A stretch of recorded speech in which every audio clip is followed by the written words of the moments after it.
Minsan nag-LQ kami, ay nagsumbong sa akin yung girlfriend ko.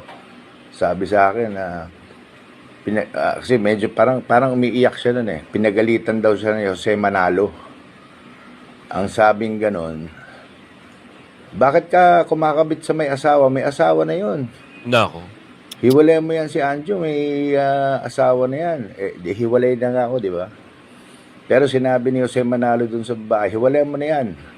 May asawa na yan, Balak, ano? Medyo nag-iiyak yung girlfriend ko. So, ang ending, nung medyo naghiwalay kami, ang ending, Inahas. etong Jose Manalo, inahas pala Ayun na. ako. Para sa ganun, malantad ang katotohanan na pinagsamantalahan ng bansang ito Yes. ng marami nating mga kababayan na kung tawagin sila ay mga honorables. Naku po. Di ba? Paano may encourage ang isang tao na gustong tumulong para lang maisantabi na natin ang kawalang hiya na pinasimulan Yan. ng mga taong ito? Inciting to sedition, but Teka, discussing people to the withdrawal That's why. support. Yeah. Yun ang gusto namin parating sa kanya. No, na we are ang aming grupo, we are a non-partisan, non-political, law-abiding group, movement, actually. Okay. The concern on you, General Pokis, is because you are identified with the former President Duterte. That's why the slant towards, when you spoke, it was matunog yung withdrawal support. But you prefer, your group prefers Vice President Sara. No, it's like this. Person. Of course, I helped the campaign of President Duterte. That's a fact. I also organized BBM 2.0, itong rally, itong May 2022. Okay. We campaigned for President BBM. BBM 2.0. Okay? Okay. Ngayon, nung wala siyang katandem nung finally sumama si Inday Sara. Inday Sara as katandem niya, naging BBM Sara 2.0. So Yes. Good morning mga kasama. Nandito na naman si Kuya Goods nagbabalik. At syempre, kung di ka pa nakasubscribe sa ating channel, subscribe na lang po at hit mo na rin yung bell para lagi kang updated sa ating mga video. Grabe, no? Oo, nangontrata itong si Bryce, anak ng bugi, puro wentuhan lang naman pala. Hernandez bidding the flood control project sa Bulacan. Theatrics lang. Oh. At masisipa, naku may masisipa na sa December. Smiyo, nagkakalabasan ho. Anong petsa na? 11 na. 11 na ho At merong pabababain dito. Oh. At abangan nyo yung pasabog ni Anjo Iliana dahil sa mga lumaki na ho ang issue eh. Nagsimula lang ito dito sa dati niyang kasamahan na si 2000. Ngayon, lumalaki na ho ang issue. Kasama na yung ahas daw. Inahas daw siya. Dati niya syota. Oo, ngayon asawa na raw di umano. Hindi ko alam Ito mamaya-maya, ilalahad natin yan. At mga walang iya sa nagpatupad ng flood control. Yan, pinahiya ni Senator Coleta. Yan yung mga balita ngayon. Pero, ito So, tumbukin muna natin itong flood control sa Bulacan. Ano meron dyan? Ang bagong pangalan na ang lumutang sa lumalawak na Nako, flood yan control scandal. Ayon kay dating DPWH engineer Bryce Hernandez, may isa raw alias Madam L na siyang nagdodoktor sa bidding process ng mga proyekto. Yan ang exclusive agenda report ni Hannah T. Hindi na kayo Madam L na yan. Theatrics lang ang bidding process ng flood control projects. Ayon ito kay dating DPWH engineer Bryce Hernandez. Ayon sa kanyang salaysay sa investigasyon ng Independent Commission for Infrastructure o ICI, ginagawang teatro ang bidding para maipanalo ang napiling contractor. Kapag nakapili na raw ang kanyang dating boss at district engineer na si Henry Alcantara ng kontratistang makakakuha ng project at nakapagbigay na ito ng advanced payment, sa kanila inaayos ang bidding. May tao raw na nagsasaayos nito na kung tawagin niya ay cast director. Yan ay si Lynn Victoria Macanas, mas kilala sa kanyang circle bilang Madam L, ang CEO ng Crismarie Builders Construction at LM Makeup and Skincare.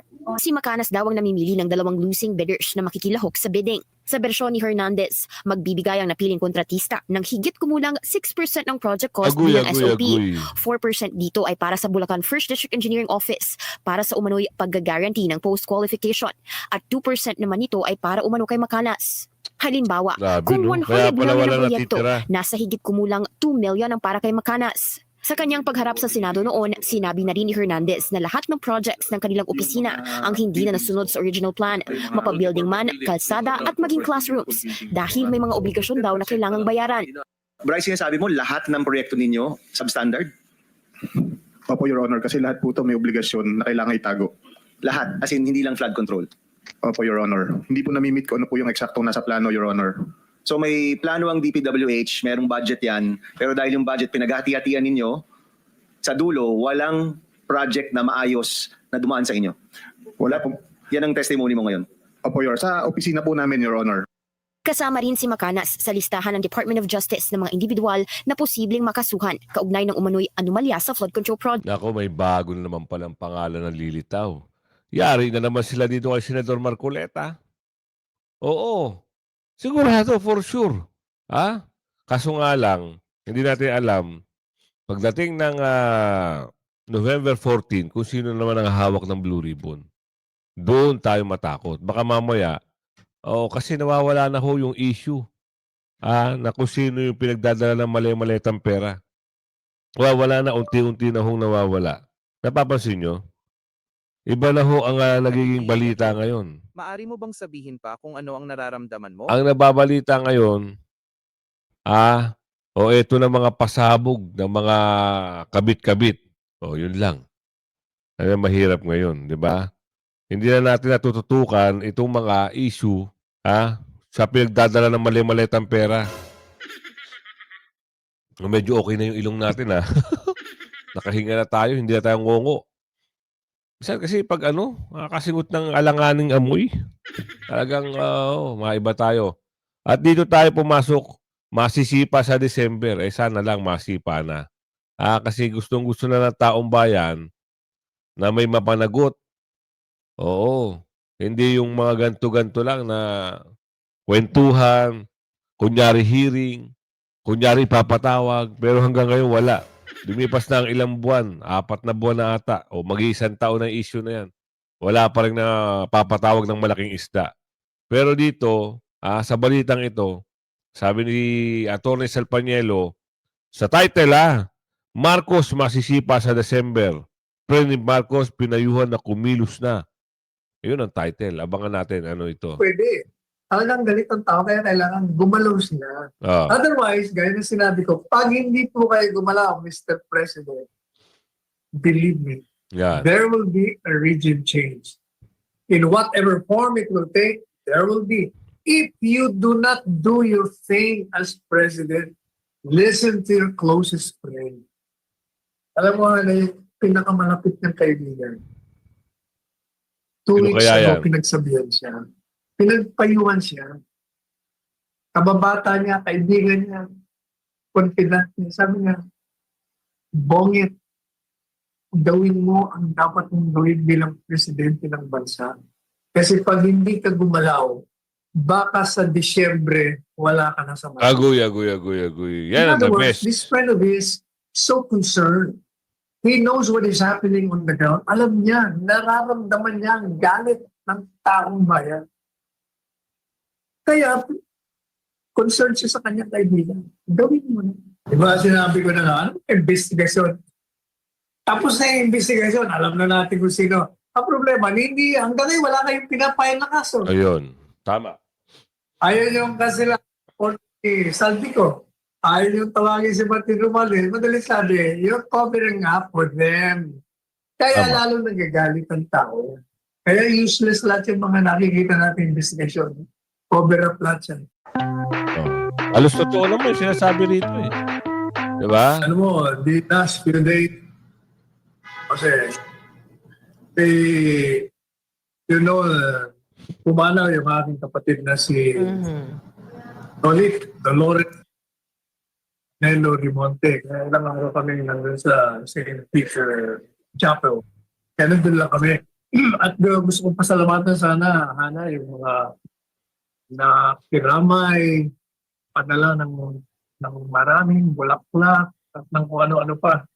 And I would like to specifically mention their names, beginning with Senator Bongo, si Mayor Joy Belmonte, si Presidente Gloria Macapagal Arroyo, si Senador William Gatchalian, Secretary Jerry Acosar, si VP Daisara Duterte, ganon din po yung ating mga personal na mga kaibigan, si Ruby, Chua and Sunny, si Victor and Brenda Ngo, si Ruthie Ngo, si Evelyn Yang, si Dana, ganon din si investigation. O pagsimula ng investigation nila, 2 taon makalipas yung pag-aklas ng bansa sa ICC. At sinasabi po natin doon na yung kanilang katwiran, kasi sinasabi ng defense team, wala na kayong kapangyarihan o jurisdiction sa amin. Sapagkat, sa ilalim ng Rome Statute, kailangan, kung gusto niyo magkaroon pa ng jurisdiction sa amin, mga umaklas sa bansa, kailangan maghain ka o magsimula kayo ng formal na investigation sa demanda ng akusado sa loob ng 1 taon matapos maging epektibo yung withdrawal. Pero ang ginawa ninyo, sabi ng defense team, kayo ay lumampas 2 taon. Actually, yung teorya ng defense team, you will notice, yun ang matagal na natin para na nga tayo silang plaka. Yun ang palagi natin sinasabi noon.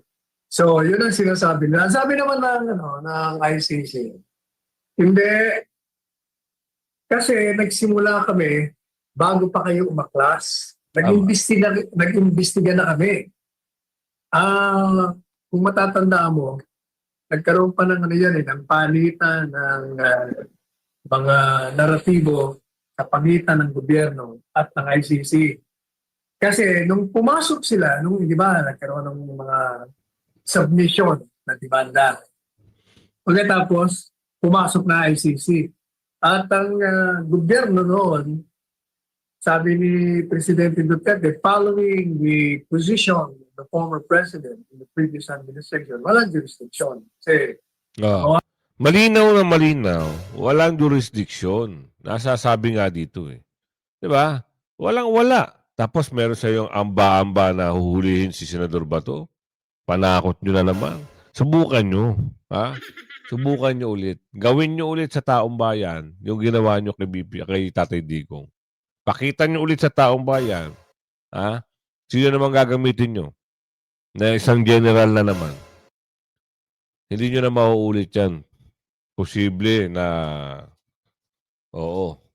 sa 16, 17, 18 pa lang matatakot na kayo. Double, triple, kung ilang milyon ang nakita nyo noon, madodoble sa labas ng tao. Lalabas ang tao, 16, 17, 18. Baka magsanib pwersa na yung iba't ibang religious group. Di ba? Meron nga sinabi rito eh. Talagang pababain eh. Talagang gusto ng taong bayan, pababain nyo na. Pababain nyo na para magkaalaman na talaga kung ano talaga ang gustong-gusto ng taong bayan. Pabor ang taong bayan dito eh. Sige sir, pasok mo. Natatandaan nyo ba ng magsalita sa APEC si PBBM, yung ating bangag na presidente? Yan.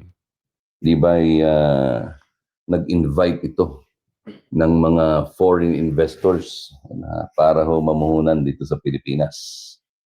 Pero ano nangyari? Epektibo ba yung kanyang ginawa? Yan. Anong karugtong nito? Ano kaya ang kanyang inialok o ini-offer sa ating mga kababayan? Galing, di ba? Pero, as usual, ganun talaga. Sige, simulan ho natin.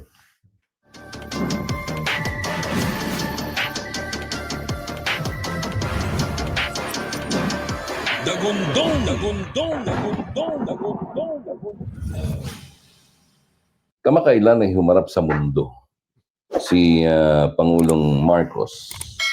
May kaugnayan dito sa kanyang imbitasyon sa mga foreign investors na maglaan ng kanilang puhunan dito sa ating bansa. Normal yon at talagang tungkulin po ng pamahalaan o ng presidente na makipag-usap sa mga dayuhan upang maghikayat ng ating pong ika nga ay ng trabaho, ng negosyo para kumita. Wala yan, sir. Manghihikayat lang yan para kunin ulit, muli, ang kaban. Kung may mag-i-invest man, kaya nga takot yung mga investor eh. Di ba? Ayaw namin. Yung iba, umalis na. Kasi takot malugi. So, siyempre, yung iisipin ng mga investor, businessman, naku, kilala ka na eh. Di ba? Kilala na kayong durobo eh. Makipagsugal pa ba ako sa inyo? Hindi na. Oo, doon na lang ako sa ibang bansa, sa ibang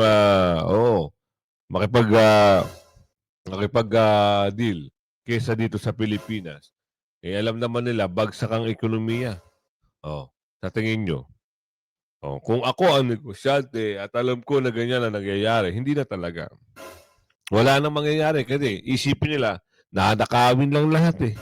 Pansinin nyo yung mga foreign fund, meron ba? Meron, pero diniretso sa mayor. Hindi siya mismong gobyerno. Kasi baka mawala yan. At tulad yan ang nangyari sa Yolanda. Ano nangyari sa Yolanda? Pati bigas, mga nagkabulok-bulok dahil sa ganid. Ayaw ipamigay eh. Ginutom ang taong bayan. Hindi natin alam kung sino yung pinaka-mastermind nun. Nagkasayang-sayang yung mga dapat ipinamigay sa tao. Diba? Utak ng mga ewan ko ba gobyerno, no? Basta talaga. Pero depende rin sa gobyerno eh. Bakit yung gobyerno ni Tatay Digong? Maayos naman. Diba? Okay naman. Walang problema. Ginagawa lang ng problema ng mga ugok. Kasi nga, hindi sila makapagnakaw sa panahon ni Tatay Digong. Gusto lang sirain ang pangalan. Kaya gusto nila, sila ang kumamal. Nung natapos na ang termino ni Tatay Digong, eto na. Umabuso. Sukdula na ubus-ubus talaga eh. Mangungutang pa para nakawin, tuloy. At makapagbigay ng trabaho sa ating mga kababayan. Di ko kasi narinig, pero ano't ano man, sa tingin ko, liban dito sa korupsyon na talaga naman iniinda ng mga investors, maging ng kasalukuyang mamumuhunan na nasa bansa ngayon, isa sa mga dapat mong ialok ay yung sitwasyon, kabuuang sitwasyon ng iyong ekonomiya. Kumusta ba ito? Yan. Ang sabi po ng Pangulo at ng pamahalaang Marcos, ito daw po ay umaangat. Gumaganda daw ang ekonomiya ng bansa. Malabo. Pero, totoo ba? Malabo, Panoorin sir. natin Malabo. itong balita na ito mula sa Billionaire News Channel. Binasag ng World Bank ang rosy picture na ipininta ng pamahalaan ukol sa ekonomiya ng bansa. Malayo kasi ang economic figures nito sa mga target ng gobyerno. Yan, kita nyo na. Ito sa balita pa lang, sampal na kagad sila eh. Lalo na yung mapagsinungaling na spoke. Diba? Umaganda raw. Tapos pagdating ng huli, hinihikayat ang taong bayan na tulungan dahil bagsak na raw ang ekonomiya. Kilala nyo ba siya? Sino siya? Magaling magsinungaling, magaling magsinungaling. Isipin nyo ikaw pagmamalaki mo na okay na. Para lang makakuha kayo ng investor o mga mamumuhunan sa Pilipinas. Kahit sabihin nga no? Ito mo nga yung nagkaroon ng programa ng bigas. Meron sa Cebu, naglindol. Diba? Ano yung paliwanag ng spoke? Si Ander. Sabi kasi ng mga tao, mga netizen, kesa ibenta mo yung bigas, Oo, ipamigay mo na lang sa mga naapektuhan ng lindol. Tama nga naman, di ba? Ikaw gobyerno eh. Dapat ikaw tutulong. Ngayon, sumagot yung Anta Clara. Oo, ang programa daw ng bigas na yan ay hindi raw pinamimigay. Yan ho ay binibenta ng gobyerno. Tama, tama. Yan ang sinabi sa video eh. Anak ng tipaklong, dapat nga, sinabi mo po yan, di nakakahiya kayo. Oo, dapat na lang. Oo, total naman. Oo, may pera ka mo, ang gobyerno at sapat ang pondo, di binigay mo na lang sana yung bigas. Di napulaan pa kayo, di ba? Pangit ng gobyerno, hindi talaga tumutulong. Halagang 20 pesos na bigas ipagpapalit mo doon, sa mga naapektuhan. Ano ba inuna mo? Dapat inuna nyo muna yung naapektuhan. Kaysa kayo maulimbat na tigbe 20 pesos na kilo ng bigas. Kawawa naman ng taong bayan. Ginawawa nyo. Ginawa nyo pang timawa sa halagang 20 pesos, hindi nyo maibigay ang bigas. Pero paglilinaw ng organisasyon, hindi pa huli ang lahat. Narito ang agenda report ni Sujin Kim. The Philippines has recorded robust deceleration. Malinaw ang mensahe ng World Bank. Humihina ang takbo ng ekonomiya ng Pilipinas sa gitna ng lumalalang trade crisis at tumitinding tensyon sa ibang bahagi ng mundo. Sa kanilang June 2025 Philippine Economic Update, pinasilip ng World Bank ang kanilang growth and inflation estimates hanggang 2027. Makikita na ang growth rate para sa 2025 ay malayo sa target ng pamahalaan na 6%. We have potentially higher or more persistent policy uncertainty, particularly around trade, that could result in even greater global growth deceleration than expected. Ayon sa kanilang senior Isipin nyo ganyan sila magsinungaling.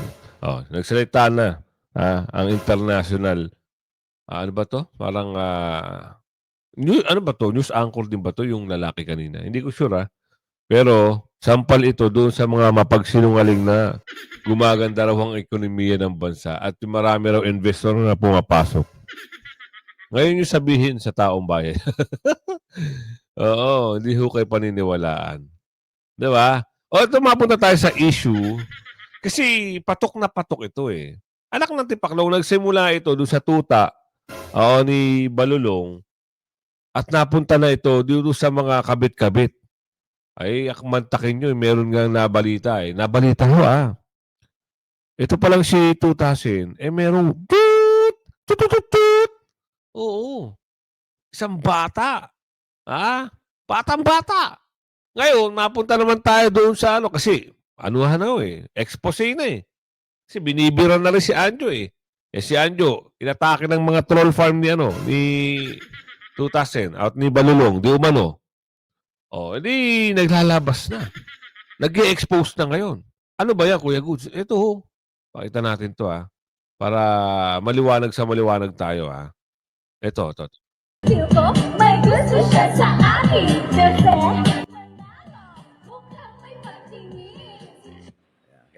Yan sa mga karaoke bar yan, di ba? Si Anjo Iliana mukhang may pagtingin. Pinalitan na, ginawang Jose Manalo, mukhang may pagtingin. Yan.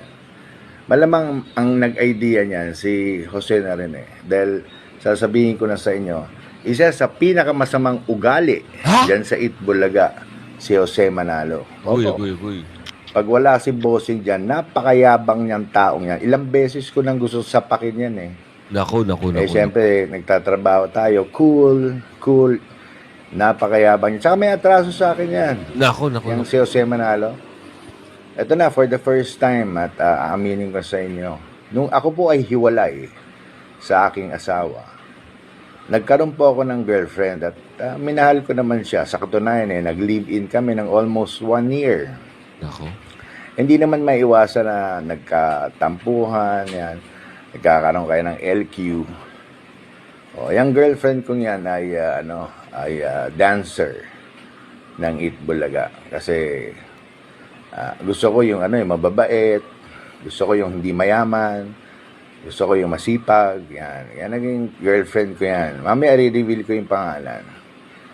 Minsan nag-LQ kami, ay nagsumbong sa akin yung girlfriend ko. Sabi sa akin na Kasi medyo parang umiiyak siya nun eh. Pinagalitan daw siya ni Jose Manalo. Ang sabing ganon, bakit ka kumakabit sa may asawa? May asawa na yun. Nako. Hiwalay mo yan si Anjo, may asawa na yan. Hiwalay na nga ako, di ba? Pero sinabi ni Jose Manalo dun sa babae, hiwalay mo na yan.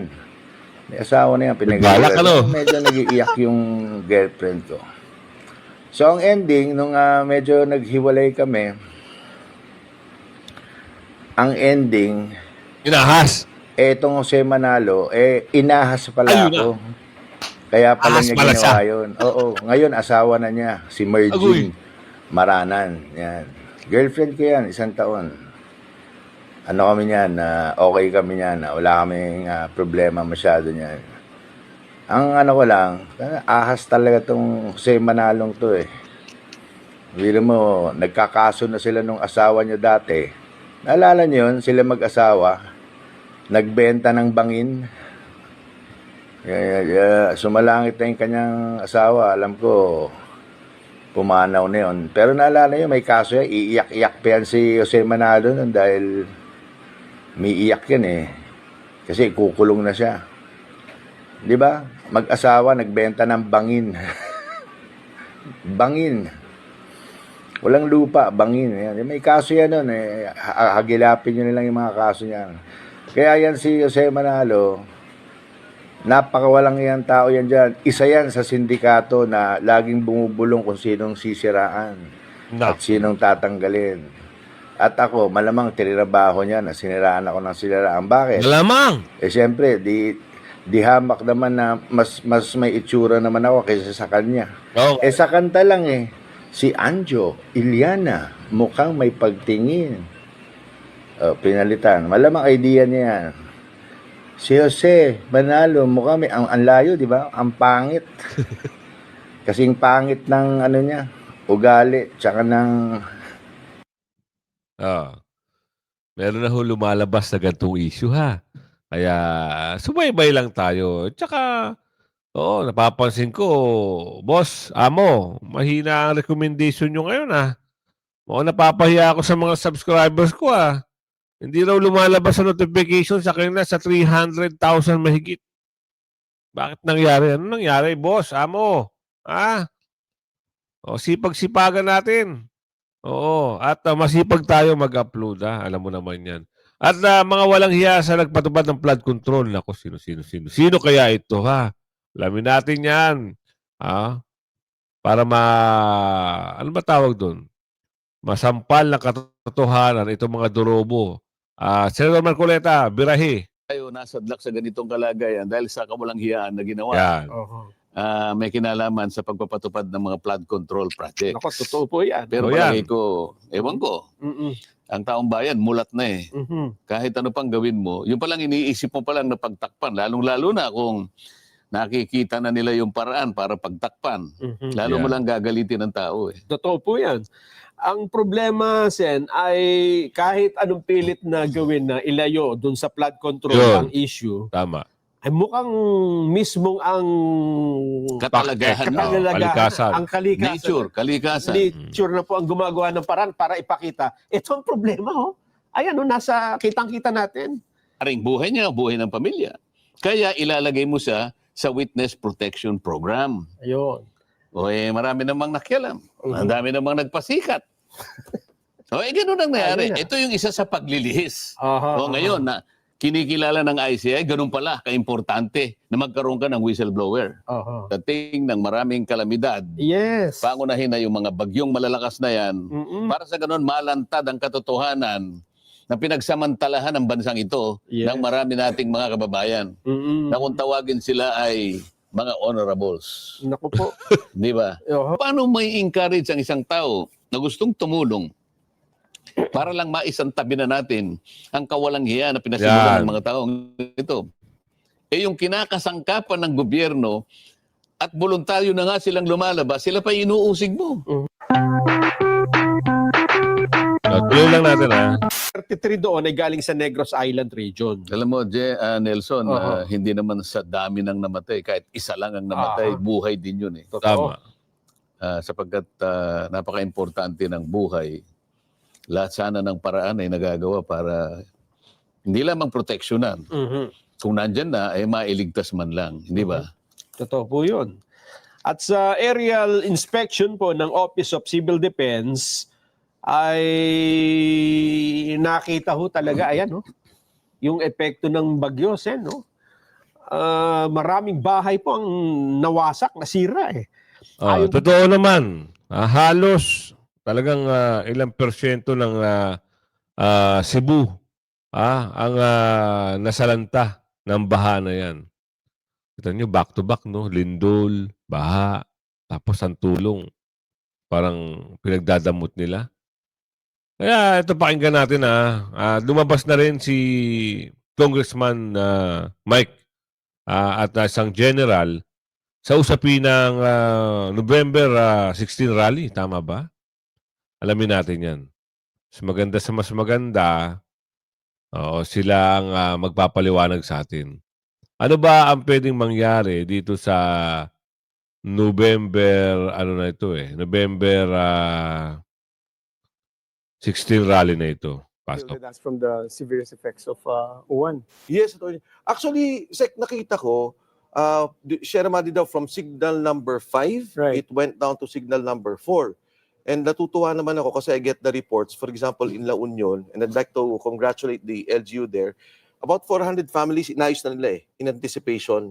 Kasi syempre, yung nakita natin yung Cebu, no, na yung nangyari, daming namatay, nakakalungkot. And it's good that now, somehow, the LGUs were prepared to respond and to anticipate yung mangyayari In dito. fact, maraming credit to the Office of Civil Defense. They were able to evacuate more than 1.2 million. So it's really, I think over the years, we can see how our disaster preparedness and recoveries has improved a lot. In fact, we can discuss a bit about yung NDRMC nung panahon nyo. It was during your time. NDCC pa kami, Sek. NDCC, yes, NDCC yes. din naging NRR. NDRRMC. Ang hirap i-pronounce yan. I remember, nung lintig nito, ang hirap i-pronounce. So some people just call them NDRMC. Yes, or the Disaster Management Council. Yes. So talagang Ay, yung nangyari nga, pero may nakita pa rin ako, Sek, may mga lugar like in Albay, bahang-baha pa rin eh. And it's not in the middle of the storm, pero grabe yung buhos ng ulan. I hope and I pray na sa Metro Manila medyo hindi ganun kabigat yung mangyari sa atin. Pero meron pala tayong by the way, storm chasers, international storm chasers in the Philippines. Si James Reynolds and Josh Mogerman, Jordan Hall are in the Philippines. So mukhang interesado talaga there's global interest in how we handle natural disasters.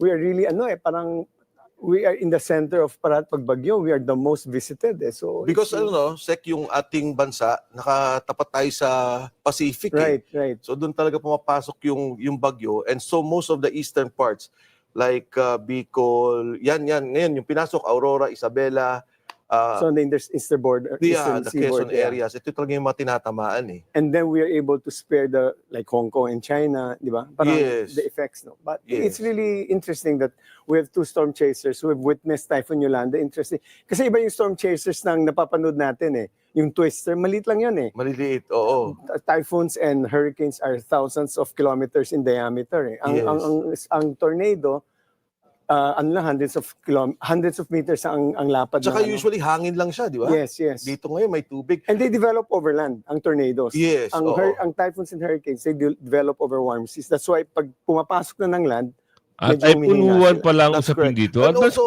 problema kung binabaha mo. Like si SM Marikina, gusto namin makamit siya dahil marami ng mga... Ang layo pala niya. A withdrawal.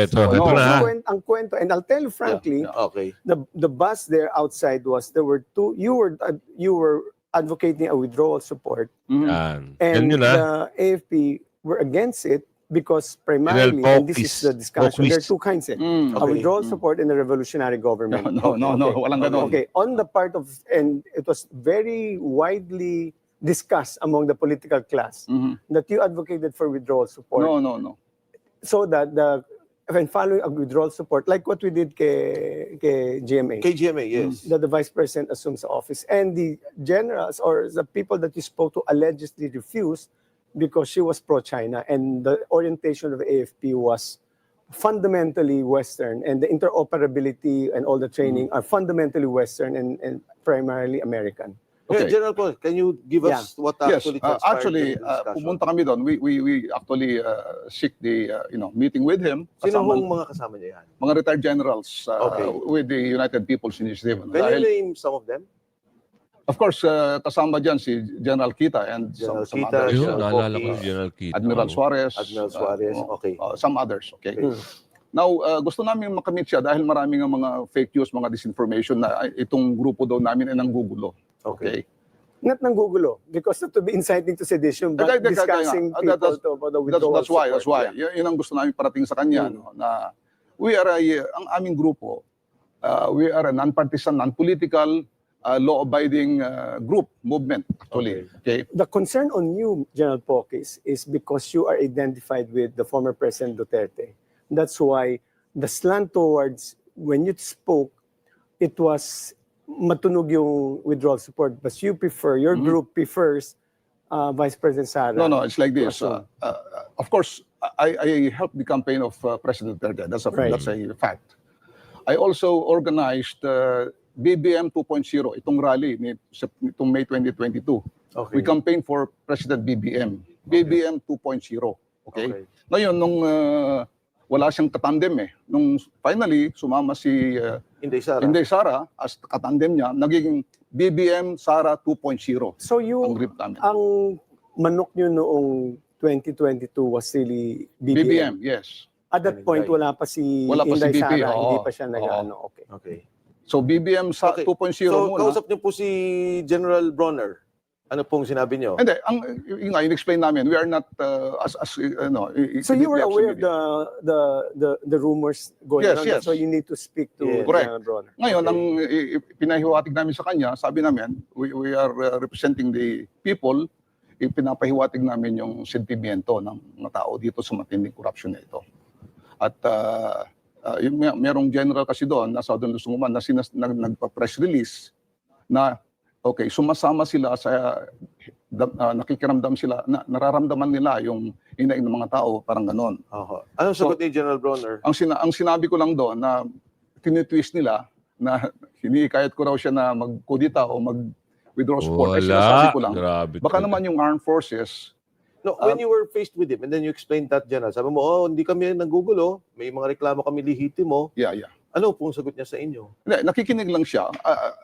Kasi yung alam naman natin na nababalidate nila yun. Ngayon, ang sinabi ko lamang doon na maaring tinitwist nila ay sinasabi ko lamang, baka naman yung armed forces ay hindi lamang mag-press release about corruption, kung pwedeng verbally sabihin, mag-conference siguro na sabihin na itong itigil na yung corruption na yan at dapat panagutin, parang ganon. So essentially, you are not for withdrawal support. No, and in no, fact, no. you are maintaining the professionalism of the armed Correct, forces. correct. So but they should not get involved in any political upheaval. May mga Pero lumalabas. hikayat niyo po si General Bronner na, General, baka pwede naman magsalita kayo about Correct. corruption. Yun lang ang Yun sinabi lang. namin. Okay. And then we can vouch for that. Andun lahat ng mga battle staff niya, puro mga generals yun Ang sinabi niya, okay, don't worry, sir.